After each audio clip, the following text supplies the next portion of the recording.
Welcome back to our series, where we're discussing the only 20 rock guitar chords you'll need to play thousands of the rock songs that you love. In part 1 of this series, we talked about the 8 essential basic open chords that you'll need to play rock guitar. Click the YouTube card up above to link to that video. As a reminder, the chords that we covered were C major, A major, G major, E major, D major, D minor, E minor, and A minor. Today, we'll discuss power chords and bar chords, which are actually chord shapes that will allow you to play different major and minor chords all up and down the fretboard. This will give you a ton of flexibility to play a wide variety of rock songs. So if you're excited about learning these chord shapes, click the like button and let's dive in.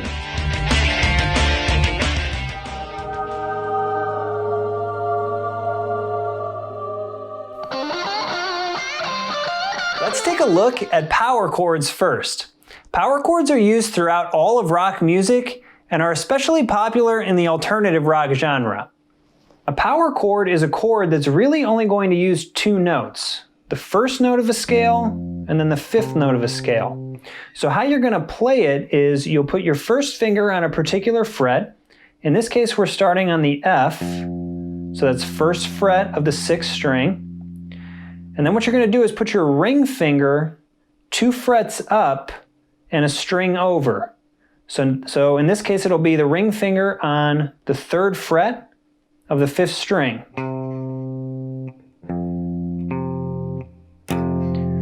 What we'll often do to make the power chord sound bigger and fuller is we'll add the pinky. So we're adding it right next to the ring finger, in this case 3rd fret 4th string. And you'll notice that it's an octave of the note that your first finger is playing. When we hit all 3 of those strings together, it's going to sound bigger than just the 2 strings. So that's the power chord shape. We just played an F power chord or an F5 chord.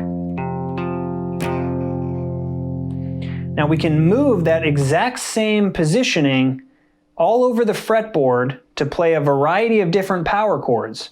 So if we wanted to play an F sharp power chord, we would just move up 1 fret to the F sharp, and we have an F sharp power chord. If we move up a fret again, we're at G. That's the G power chord. And then the G sharp power chord. And then the A. So you get the idea. We can move that shape all up and down the fretboard to play a variety of different power chords. We can also play it on the 5th string as well.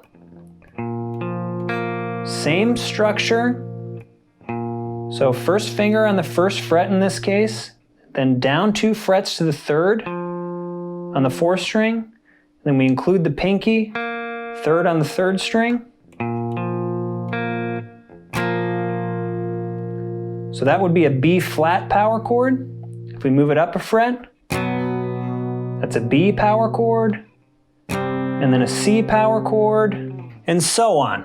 Use that shape to move power chords all around the fretboard on the 6th string and the 5th string. Let's take a look at some songs that use almost exclusively power chords.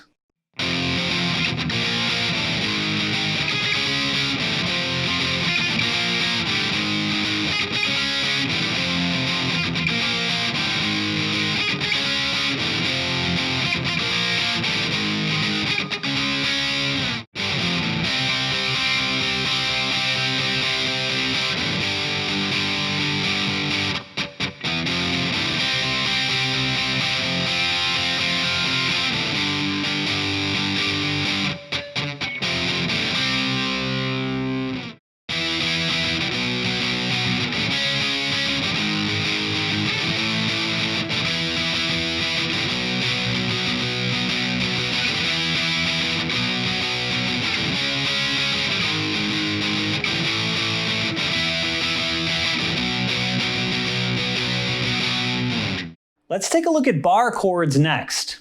We can think of bar chords like an extension of power chords.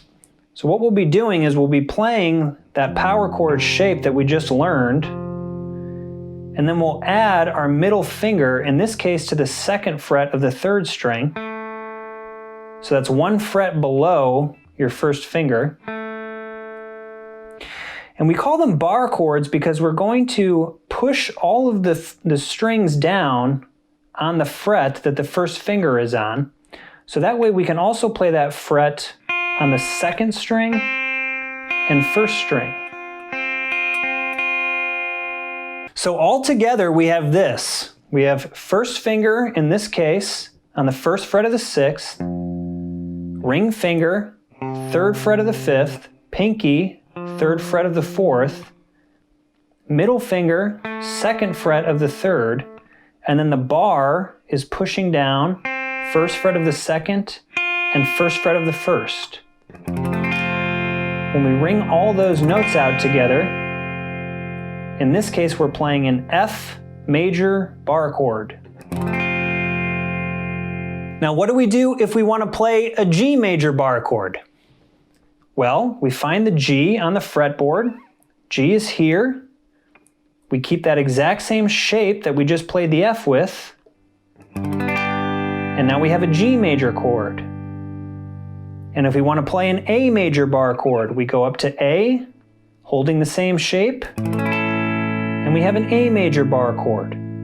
So just like power chords, the bar chord shape allows you to unlock major chords all over the fretboard. Now, I was careful to point out that we were playing major bar chords there. We can also play minor bar chords. And the way we do that is we're just going to lift the middle finger off of our major bar chord shape, and then we'll use the bar to bar the 1st, 2nd, and 3rd strings. And if you notice, I'm using my middle finger to sort of help my 1st finger push down that bar. When we strum all of the notes together, we get a minor bar chord, in this case an F minor bar chord. And if I wanted to play a G minor bar chord, I would do the same thing that I did with the major chord. I'd move up to the G, hold the shape, and I have a G minor bar chord. If I wanted to play A minor, I move up to A, hold the shape, and there's an A minor bar chord. Just like major bar chords and power chords, we've now unlocked minor chords all over the fretboard. It's important to add at this point that what we're playing is E-shaped major and minor bar chords. Now what does that mean? Well, we're starting on the E string, so that's part of the reason that we're calling them E-shaped chords, because the root note is on the 6th string, or the E string. The other reason we call it that is because if we think back to our E major chord that we learned in part 1 of this series, and if we take a look at how we're playing that E major chord, and if you think about replacing that shape with your 2nd, 3rd, and 4th fingers like this, okay, I'm playing an E major chord. Now, if I wanted to play an F major, I move that shape up and add the bar. And now we have our bar chord shape. So that's why we call it an E-shaped bar chord, is because it's derived from an E major chord and its root is on the E string. We can also play A-shaped major and minor bar chords. Let's take a look. So an A-shaped bar chord is going to start on the A string. So we'll look at the 1st fret of the 5th string in this case. And then what we're going to do is add our middle finger, ring finger, and pinky 2 frets down on the 3rd fret of the 4th, 3rd, and 2nd string. So we have this. And then we'll use the bar from our 1st finger to play the 1st fret of the 1st string.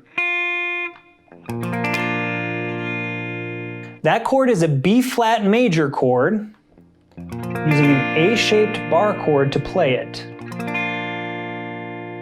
And we can think about the A-shaped bar chord as being derived from the A major chord that we learned in part 1. So the A major chord was played like this. Now if we wanted to play B flat, we would just move that up, move that shape up, add your first finger, and there's our B flat major bar chord. A trick that we often use in playing A-shaped major bar chords is to ignore the first string and mute it. So in this case, we'd be playing strings 5 through 2 and then ignoring the first string, just muting it. That way what we can do is use our ring finger to bar the 3 strings that we're playing on the 3rd fret.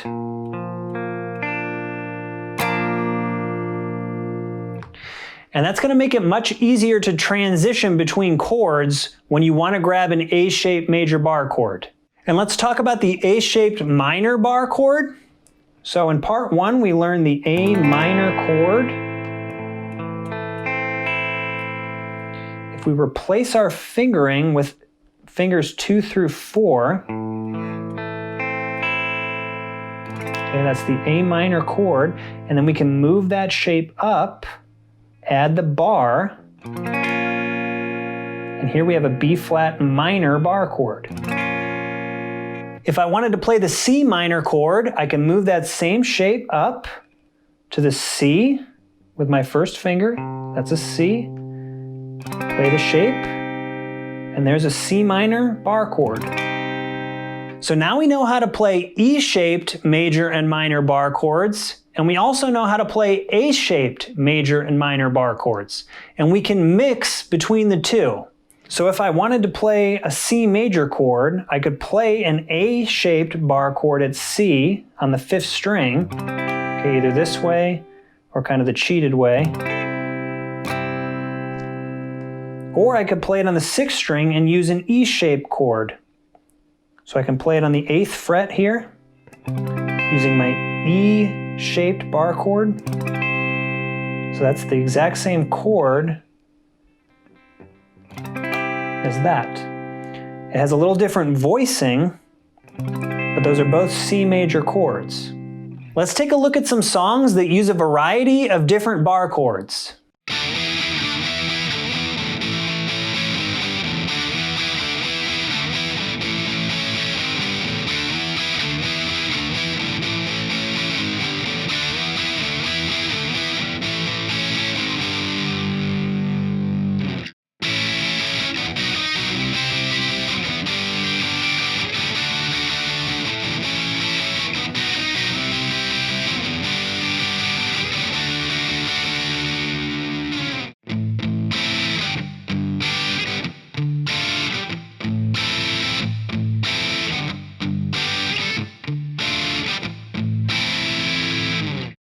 So we've completed parts 1 and 2 of this series, and we now know how to play basic open chords as well as a variety of power chords and bar chords. Congratulations on making it this far. In the last video of this series, we'll talk about a few more accessory chords, like suspended chords and 7th chords. Click the YouTube card up above to link to part 3 of this series. If you're getting value out of these videos, let me know in the comments down below. And while you're down there, click the subscribe button to join the congregation and get more guitar lessons and videos every single week. Thanks so much for joining me, and remember, hug the gingers in your life, because we do, in fact, have souls.